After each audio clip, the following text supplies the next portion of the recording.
Okay, welcome to Phase 14. I had quite a long preamble actually before the class, and let me put all that together. You can see that the very interesting figure that I've introduced today as the poster girl, I don't know if she'd appreciate that, of this particular bundle is Harmonia, the Greek goddess Harmonia, known as the Roman goddess Concordia.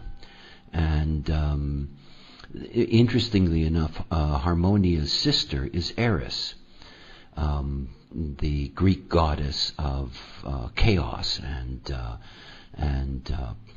discord. And Eris, as many of you may know, it has recently been given planetary status, that is dwarf planetary status, along with Pluto in that family of new forces. And so interesting just by that relationship was one of the many sort of keys for me in ultimately selecting Harmonia. I assumed that that she's getting this information, and when I say that I'm just playing around, but she'll be pleased. Because I've placed her ahead of extraordinary company. The Venus, Aphrodite, Eve, Mother Mary. I could go on and on and on and on and on. As a matter of fact, what we're about to look at is by far the most extraordinary place in the wheel. I mean that. Really, the most extraordinary place in the wheel. And anyway, we'll get there. Harmonia. She's basically the goddess of the family relationship, the family bond. She's a person who intercedes, somebody who can stand between forces. She is both deeply feminine in that sense. That is, in so many ways, this bundle represents the three phases of the female Godhead. That is, the Virgin, the Mother, and the Crone.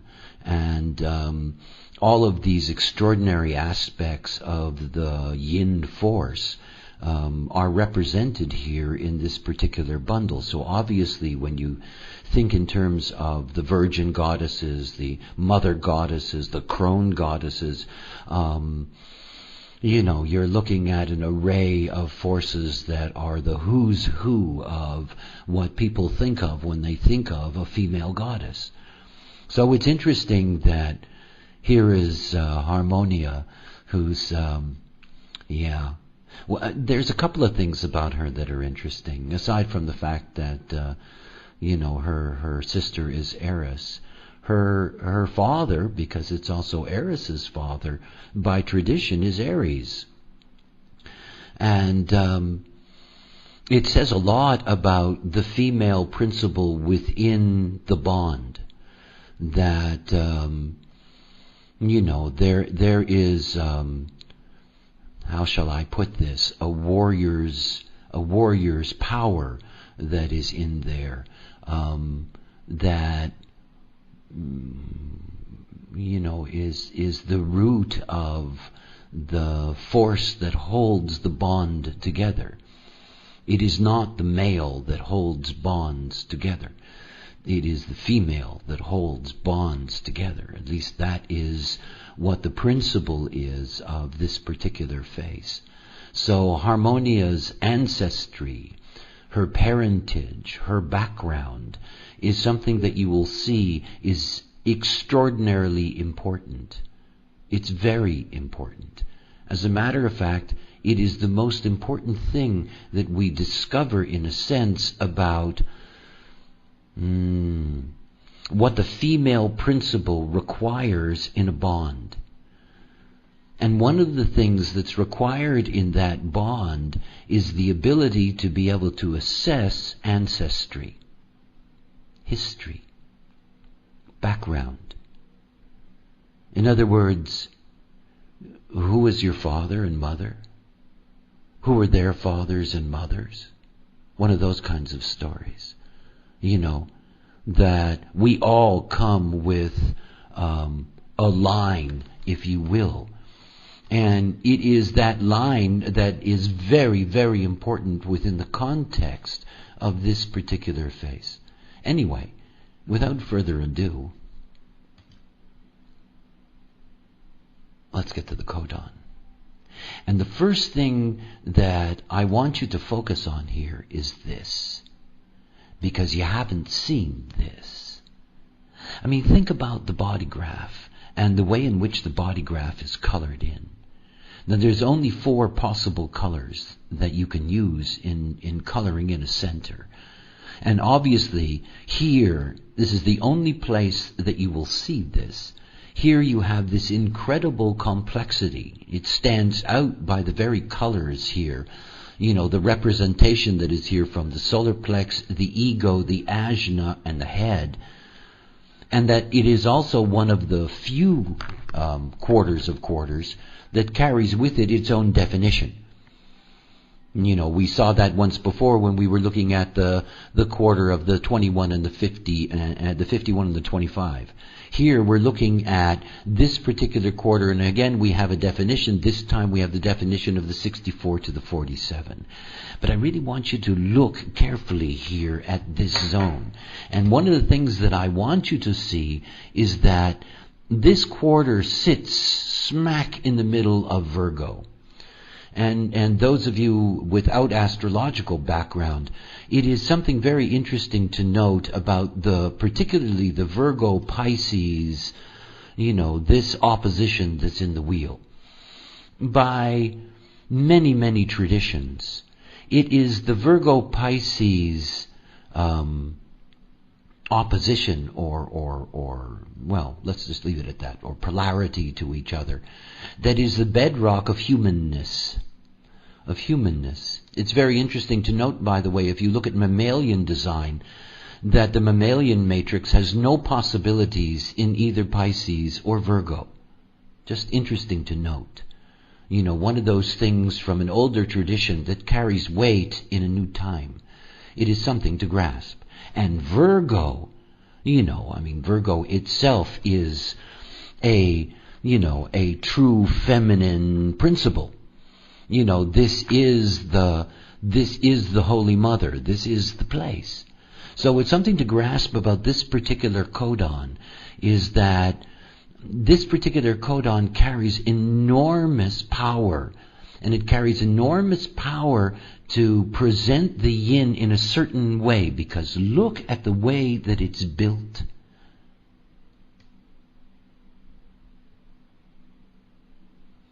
And when you look at the way it's built, you have to begin to think. You got the yin on the bottom and the yang at the top. And we have our G. Now we have our G being repeated. By the way, that is a mistake. Sorry for that. That should be another G there. Anyway, I do those things. We're not talking about a yin principle. In other words, despite the fact that we are looking at a zone that carries with it such a deep feminine spirit, it's very important to see that this is very much about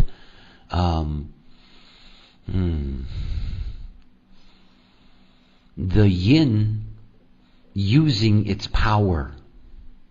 It's about the yin working with yang, and it is about the tension that arises between the yin and the yang. Nowhere in duality are you going to see such a great concentration on this juxtaposition that we see in the G of the yin and the yang. Here we have this true density of that duality. And remember, we are in the quarter of duality. And we're in this very, very special place.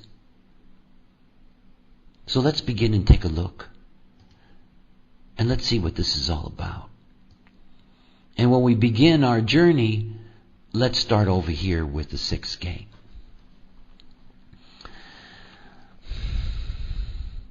You know, this is one of those gates in human design that has so many levels of meaning.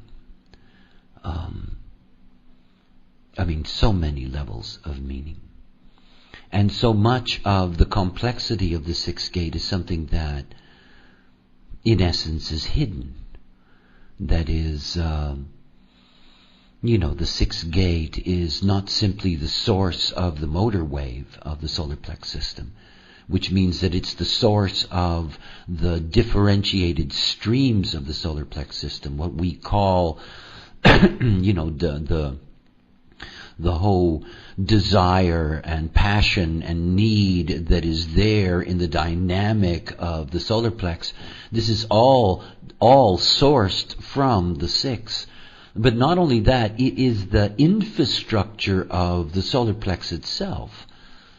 In other words, it is the building block. You can see that when you do, if you take a look into the preconception, the 10 stages that, not preconception, just from the point of conception, the 10 stages of development that take place in the first 88 degrees from the point of conception, you will see that it is the six that opens up the whole potential of the solar plex system. So in that sense, it is deeply complex. And of course, the tendency with any gate, when you approach it in human design, is not so much in the sense of, we look at the sixth gate and we don't automatically think of, the 30. We're looking at the 59 at the other end. We're looking at its role in that way. And of course, in that way is part of what it's here. But it also represents, I suppose, what I'm beginning to try to get to you is that, according to the voice, the child, the totality, is going to be yin on the bottom and yang on top. And it is ultimately going to be yin in that sense of its larger anthropomorphization isn't even the word. This is not the mother. This is very much the eldest daughter and the power of the eldest daughter.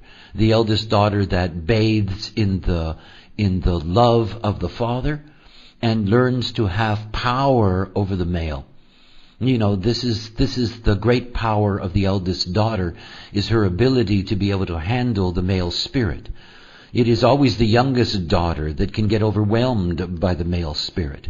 But the eldest daughter, because of that primary relationship with the father, the eldest daughter has a special power that is, that power to penetrate, manipulate, control, handle, deal with the yang. So here with the six, you're actually looking at these two values. The six turns one face towards the 59 and says, if you want fertility, it is up to me. And in that sense, the six plays the archetypal yin role. It can be opened or closed. It's connected to pH in that sense at the biological level. That is, whether it's going to be porous or not, open or not. All of that is about the six. And of course, we know that the six, being the source of the wave, is also a wave force. Which means that being open or not has no truth or value in that sense in the now. And thus, the dilemma in the way in which we genetically reproduce. But that's another long story. What I want to get at is that while there's this face that says, I am either open or not to intimacy, that underneath is this power. Look carefully at the sixth gate and look at those lines. There is a totally different agenda in the 6 than in the 59. It is a totally different agenda. And every single one of the lines of the 6, no matter where you look, if you look carefully, you will see this power underneath, because it's the controlling instrument. It's what it does. it's a controlling instrument that carries with it all of the emotional power. You see, if I was ever going to have to select an enemy that I don't want, that's one that carries this deep, deep, deep power in the six. See, we don't think of them that way. Anybody that knows a 59-6 knows that they rarely truly display what we are familiar with as a wave principle. Something I know so deeply because I'm very open emotionally, and I know what it is to have a lot of contact with a 59-6. I understand this in relationship to other emotional beings. They're very different in the way they feel. Otherwise, they couldn't be aura breakers. They couldn't get inside the aura of others if it was easy for others to notice where they were in their wave principle. You don't. But if you make an enemy of them over a long enough time, oh boy, are you ever going to pay a price? Because there's an incredible power in there. It is the power to strangle you, literally. And I don't mean with the hands. So there's a huge force here. It's called the builder, mystically, this gate. This is the power to hold the bond together. It's what it takes. It's the power to hold it together. It is the power to rip it asunder. And you see, there's a dilemma in the bond. The bond has to be maintained long enough. There's a deal here. We'll see the deal. There's a deal. And it is not the male. It is the female. And understand that when we're being programmed here, the male and the female have a different response to this bundle. You see, this is the place that makes men afraid of women. You think about that, because that's as deep as anybody will ever want to go about understanding the relationship between man and woman. See, for a man taking in this information, it just creates fear. The fear of the power of the female. And for the female, it adds to what is their natural power over the male. I mean, after all, we came out of them, males speaking. The male came out of the female.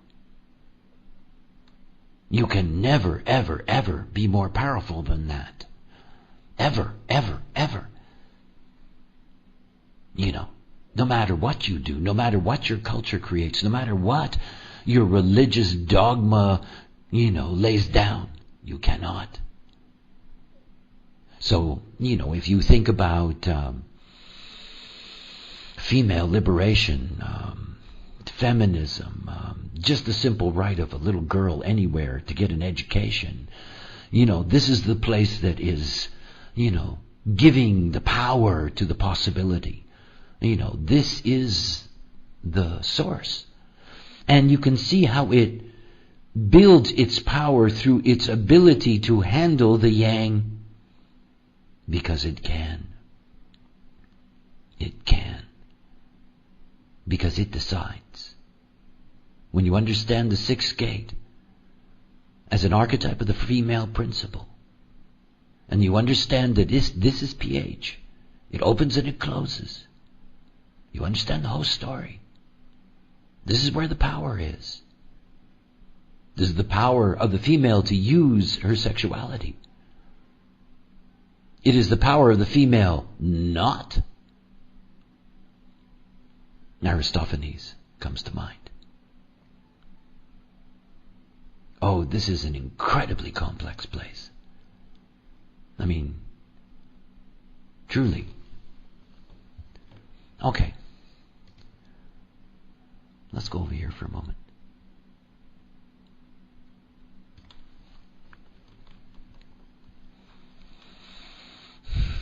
You know, the 40th gate has a very interesting keynote sexually. It's keynote of masturbation. This gate of denial. Denial. In a male, it is a tension release. This influence. But in a female, it is the power to deny the bargain. I mean, it is the power to deny the bargain. Because again, here it is the female that maintains the bargain.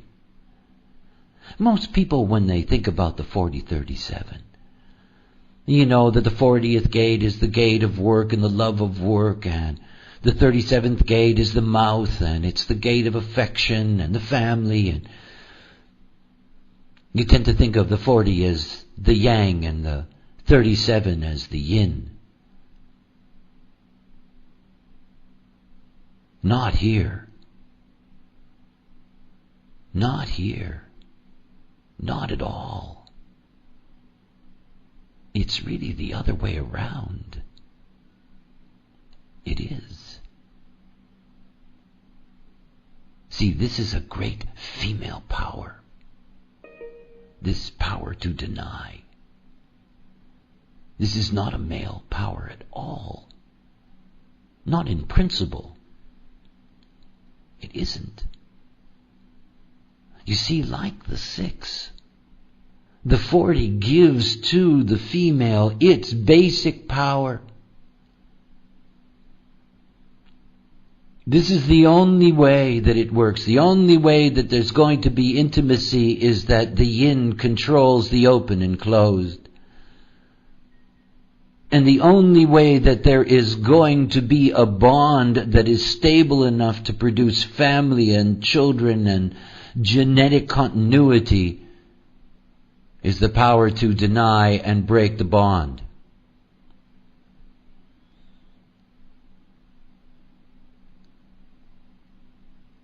In exchange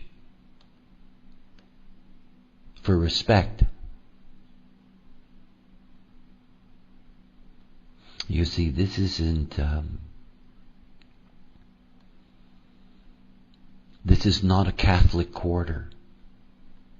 No offense to Catholics. In fact, it's not a Muslim one either. You see, this quarter harkens back, in a sense, to a time before the patriarchy, in which these powers were not simply a possibility, but were the way in which the yang was dominated by the yin. Dominated by the yin. You see, the perversity of the society that we live in is that it's all been turned upside down. I mean, after all, we all get programmed. All personality crystals are programmed by the bundles. This goes into each and every one of us. I mean, I carry a 40th gate. And yet you see, the 40th gate is something interesting for me.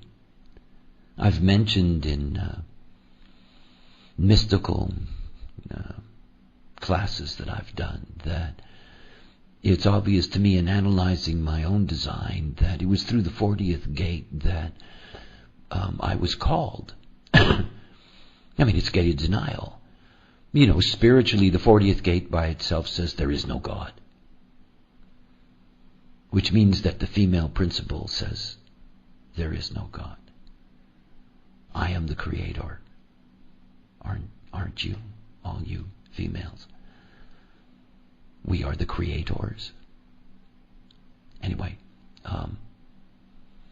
and you see it's obvious in a sense when you think about this as a female principle, to recognize that this reception of the call,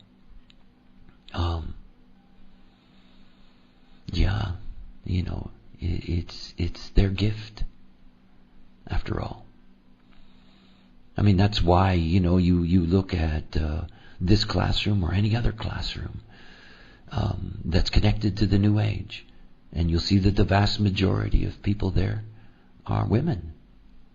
I mean, it is built into women to find their power through the call. It's part of it. It's here. It's why so many women are interested in the mystical, the magical, the spiritual, the religious. It's how they get their power. So many women, in knowing what they know, this thing or that thing, find a way to have power over the yang in their lives. They do. And the moment that you're a woman with such power and you meet a man, they are immediately more frightened of you than normal. And you all know that. Here it is.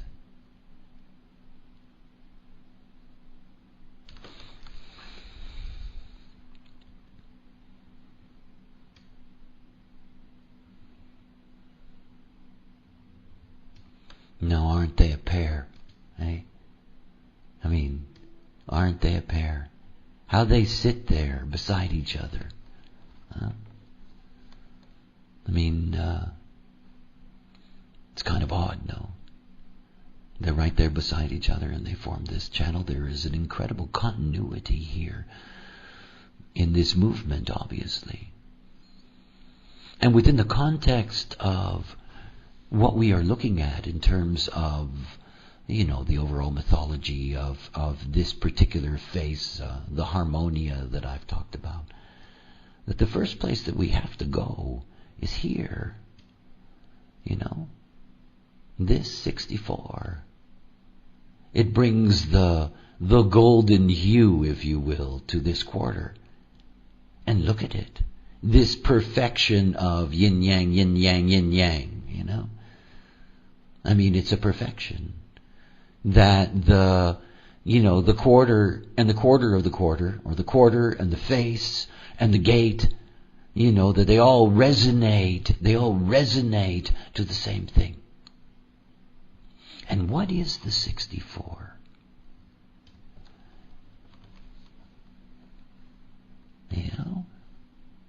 This before completion that's at the end.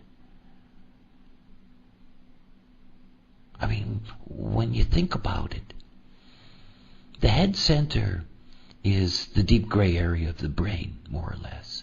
That is, it is a storage zone, if we can put it that way, at least in reference to the way in which we operate. I mean, after all, it's only the ajna and head center, in a sense, that have a unique relationship, truly unique. Unique in the sense, for example, that the head center can only open up to one center. I mean, it can't open up to any other center, so there's nothing like it. And of course, what you see in the head ajna combination is you see this combination of storage, where the 64 is, and conceptualizing potential, where the 47 is. Very, very different processes. And one of the things to recognize about the nature of storage is that when you come into the world, when you're born, basically the storage is empty, if we can put it that way. Empty filing cabinets. I mean, they're empty. And not absolutely empty, by the way, because they're not. But by comparison to what they become once you're alive, it's obviously, it seems like it's empty. Anyway, you get born. And the moment you come into the world, any deep study in human design takes you to the same place. That is, we are designed to be cognitive. And the way in which cognition manifests itself in our illusion is it manifests itself as sensory sensitivity. So basically we are censoring mechanisms, and depending on the acuity of our senses, depending on the attention, depending on the infrastructure of how our senses operate, as we move breath by breath through life, we take in, from that sensory mode, we take in all kinds of information. And this information goes into the deep gray areas of the brain. When we're looking at the body graph and we're looking at the graphic, and we're looking at the graphic of the head center, basically we're looking at a cow with 3 udders, if I can put it that way, though it's kind of cute. I don't know where that came from, but anyway. Because it's all tapped into the same thing. But it's all tapped into the same thing, and each of those udders, or each of the taps, that will open up access to this storage area, that the gates themselves have their own priority. They put their own stamp on it. They pull things through in a certain way. So, what arises in the head center when you're dealing with the 64th gate is that not only is it obviously from the past, but it is the past itself, or aspects of the past, that become important for the present. In other words, that this is where history means something. It means something. Now remember, I want to take you back for a moment to an earlier discussion, before I even opened up the codon map for you, in talking about Harmonia and her ancestry. And then you go to Aries' father and so forth and so on. I mean, it's quite an interesting journey to go through the family tree in that sense. We don't really know it very much today. Remember, this harkens back to an earlier era. But we certainly know it well enough from stories, documentation, the histories that we have. That is, pair bonding is something that was communally organized in almost all societies. The matchmaking of this one with this one, the bloodlines, the kind of things that people do with Cocker Spaniels today, This was something that was very much an essential ingredient. And there is something to understand in all of this that is, I guess, an obvious, if you think about this genetically. We know genetically that the male is able to produce, multiple offspring. If you take the example of Genghis Khan, it gets spooky. Where the female is going to be limited, even in the most bizarre cases of, vast numbers of children. I mean, there was an era where, women were carrying a dozen or more children in their life, which is really an enormous burden on the vehicle. But nonetheless,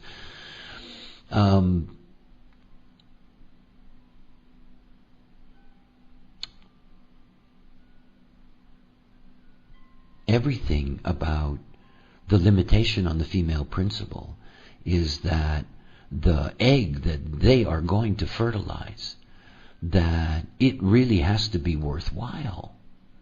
I mean, they're going to put not simply the 9 months of carrying that particular being into life, but they're going to be the only one that is absolutely certain in the majority of cases that will have to care for it until it can stand on its own.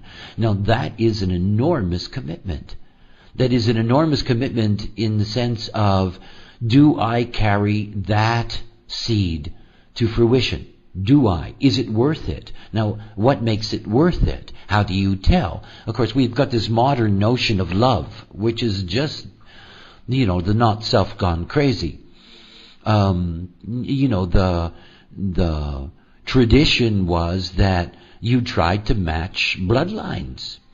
I mean, that's what you were looking at. You wanted your offspring to have the best possible match in order to produce the best possible continuation of the chain. And this is based on history. And it goes back here to the 64. Think about relationships, the way we develop relationships in the modern world. You encounter somebody. This is the serendipity of whatever that is. Fractal lines, geometries, whatever. You encounter somebody. No matter how intense that encounter is, unless it is a totally bizarre and frivolous relationship, there is an attempt made by both parties to get some history. Who is this person? What have they done in their life? What kind of a being is this? Because the history is so important. I mean, remember, in most societies where male and female were bonded together, they were bonded by the community that had watched them grow up. These were people that really knew who these beings were, had watched them from birth, had seen them develop and mature, had watched them blossom into adulthood, had seen, blah, blah, blah, all that stuff.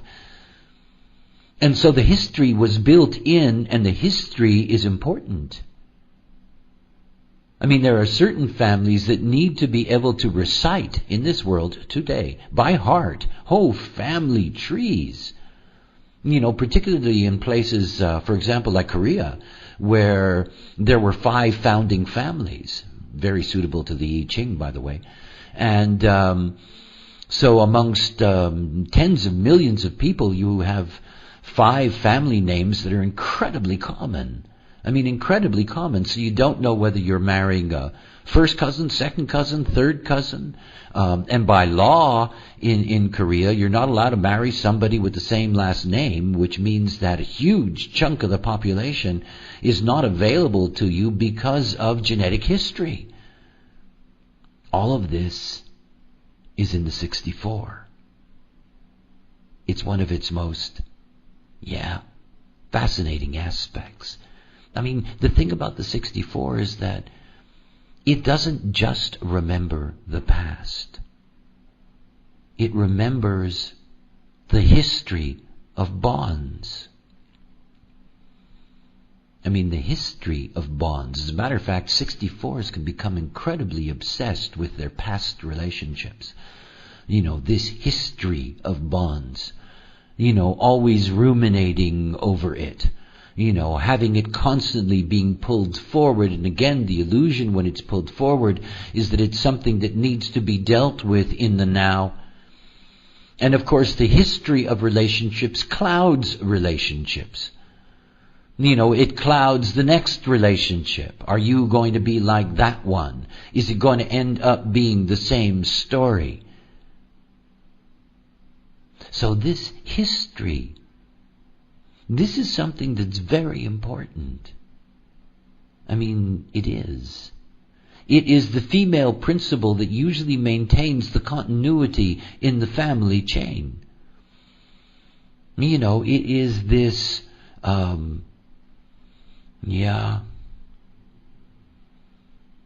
was this wonderful book, what's it called? I think it's called The Seven Faces of Eve? I think it's called The Seven Faces of Eve.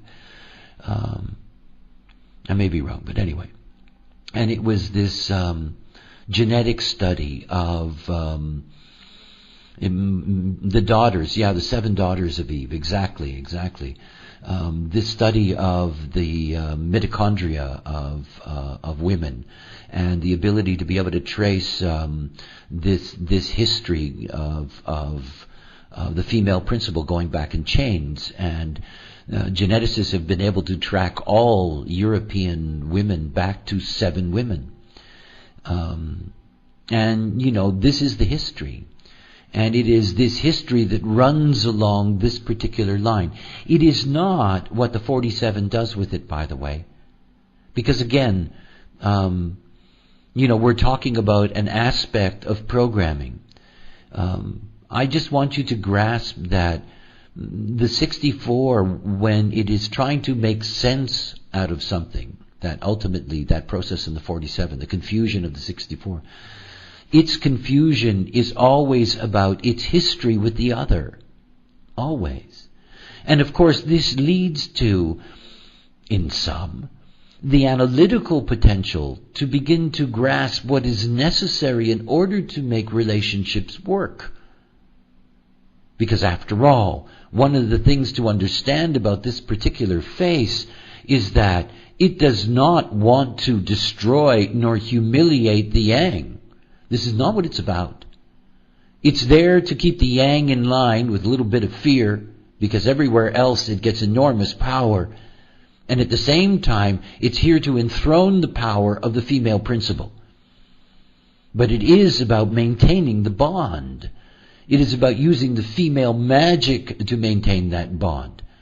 But it's about maintaining the bond. And of course, nobody discusses relationships better. Females in relationship to males who rarely discuss relationships at all unless, it's the day they fell in love or the day they get divorced. And there are exceptions. Usually 47 64s. Because of course it's there in them.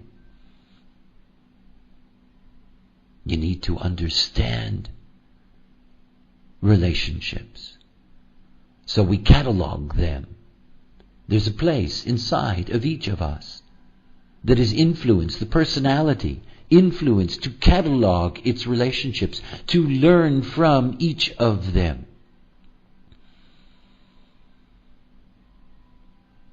It's quite an inspiration. It's collective after all, the 64. This is something that the collective is very concerned about. Very concerned. We saw the answer on the logical side. Here's the deep abstract concern. And if you touch any being, you will find this concern in them about their relationship. And if it's not about the relationship with their lover, it's the relationship with a parent or a child or a friend or a colleague, or their relationship with God or not, or this or that, or whatever the case may be. It's all about relationships. And in order for us to make sense of life, ultimately, our relationships have to be valuable and worthy of us. That's also here. One of the deepest things that I see in this is this is a face that says we are a force not simply to be loved, but to be respected. And that to not respect us is to pay a price. Because you see, there's a lot of distress that can be here. We've got conflict. We've got oppression. We've got denial. Come on. We're dealing with very, very, very heavy things here. Because relationship is like that. Because the not self, which is ruled through the dysfunction of the personality, fed by all this personality data. The not self's a mess. And so relationships are dysfunctional. The whole mating principle is dysfunctional. It begins here in glycine. This codon.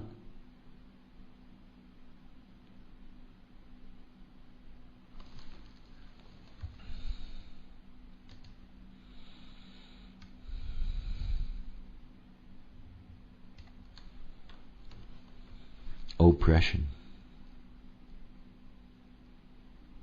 Hasn't that become part of the deal in the not-self? Oppression. Women are oppressed.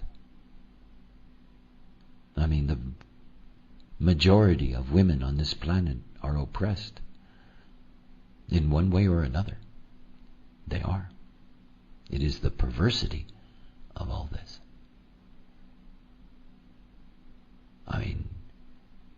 It's hard to grasp how profound that oppression is.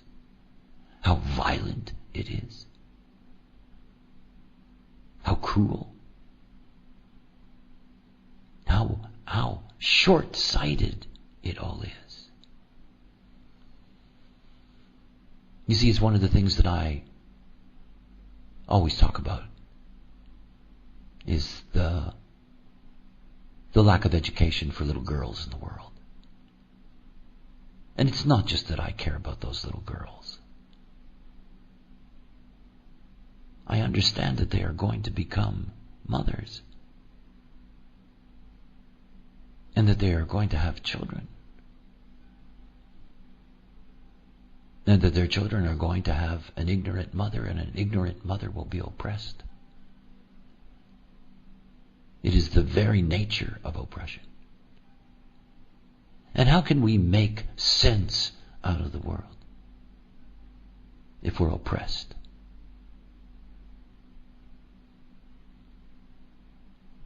Relationships carry all these things. They do. They are conflict. It is. You juxtapose forces. There is bound to be some tension. It is the way it is. It is friction that makes things happen. It's people rubbing up against each other that produces children. It's conflict. And we know, because of the way in which the not-self operates, that conditioning is what is attractive, and that leads to conflict.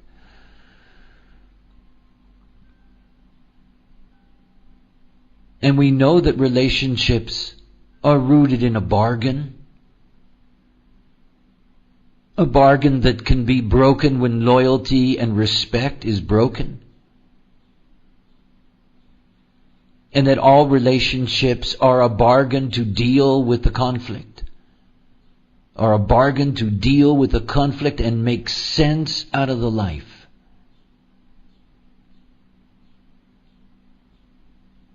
So that it really isn't the end, as the 64 seems to say. It can still keep going. It can still fulfill its purpose. Relationship has a purpose. This is what the quarter of duality is here to stress. There is a certain kind of honesty here that says, yes, yes, yes, we must, but, oh boy, it is not easy. But there is no life without it. And that there is no life without the mother. There isn't. And there is no progress until the mother can educate its young. Look at the world of the education disenfranchised, and you will step back in time. It becomes more and more primitive the deeper the example you find. Until you get to these lost tribes in the middle of the jungle that have stayed the same for tens of thousands of years. It's not about fathers. Not here. So all the pressure and the sacrifice is here. See, when I think about this particular Godhead, this bundle, I realize how every single one of these female principles has been manipulated and changed by the patriarchy. How they lost their value. You know, you could see the patriarchy at work in the Mediterranean with what it did to Venus. I mean, such a powerful force. Very much a part of this bundle. Turned into a kind of playboy playmate, you know. The Mayans, in their quarterly festivals which included outrageously grotesque human sacrifices. The sacrifices began when Venus rose in the sky. And you could see this power that was there underneath. That's why I liked Harmonia, you know. She's got this wicked sister, Eris. She's got this warrior father, Ares. And yet at the same time, when you look at her, that's why I took this picture. It's this angelic force that has total power over the snake. This deep wisdom that it has the power of. You know, in both the myths, both sides come together. This is the thing to think about in this phase. This is not civilization. This is not the form principle at its purest at all. It isn't. It's about how the form principle, how the yin makes do with its bargain in this program with the yang. And these are the only marching orders that the yin gets. This is your Valkyries.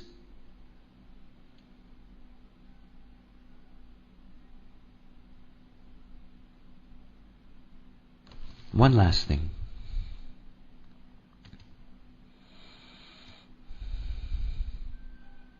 This definition. 70% of humanity. About just under 5 billion people.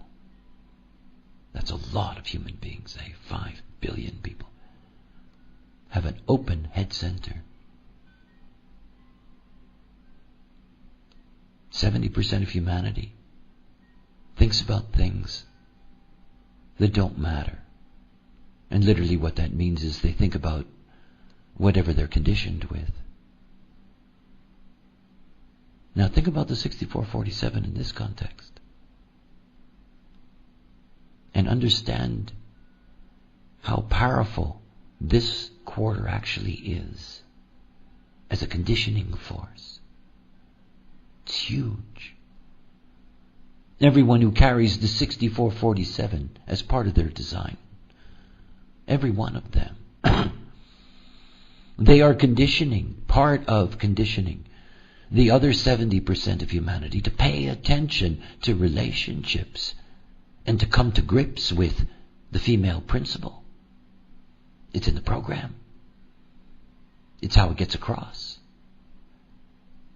I mean, they are very, very powerful in that sense, in the way in which they put this information into the mental domain of the personality. All the things that we've looked at, each of the aspects here, their dilemma, their power, all of this focus on the tension between the yin and the yang, all of this need to deal with it. It's all programmed by the 6447s. I mean, it's just interesting to think about. And the rest of us, we end up being conditioned by the way in which these not self 4764s translate this input. You see the male response of fear of the female. This is something that becomes conditioned in the mind of the 70% males and becomes amplified and distorted.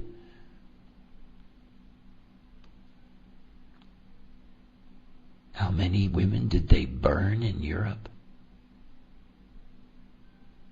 I don't know. Millions? I mean, millions. Look at human trafficking today. I mean, one of the more disgusting things on this planet is that the slave trade has never ended. And you look at human trafficking today, most of which is sexual.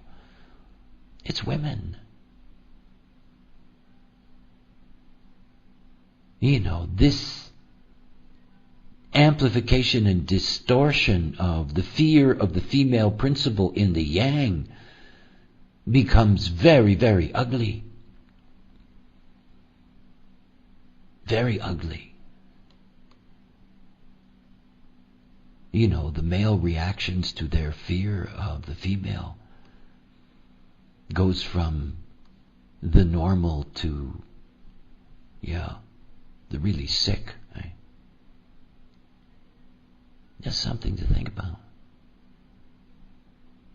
Living in cultures and societies that have been ruled by patriarchal not-selves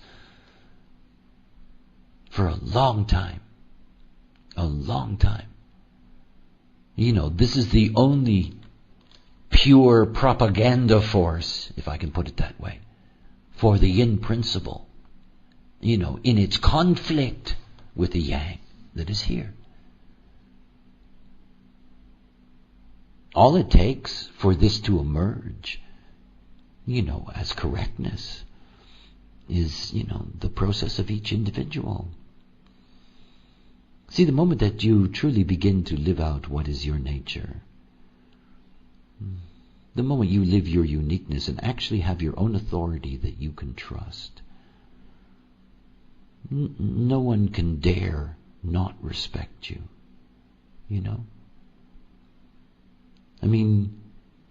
It is something to understand that when you have your own authority, you know what is correct for you. And it means what is natural for you to live out, you will. And in terms of mind, in terms of the correctness of mind, to be able to observe through these eyes is something to see. Because after all, there is, as in the image, there is great wisdom here. Great wisdom here. The mastery of it, in fact. And it is this mastery of this wisdom regarding relationship, that needs to be brought forward.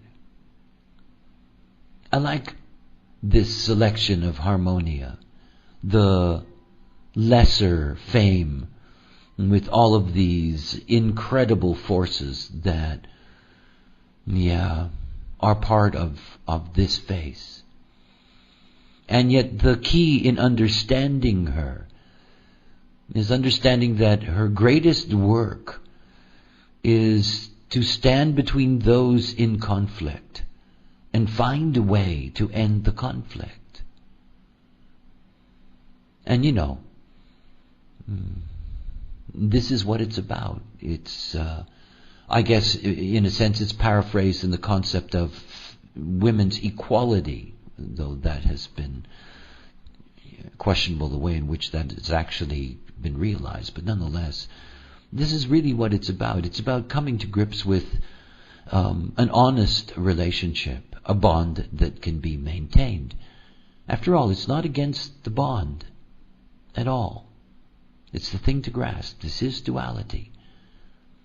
It is about not being taken for granted and not being misused or abused or enslaved or mistreated or left ignorant. It is about, regardless of the bond, maintaining one's power.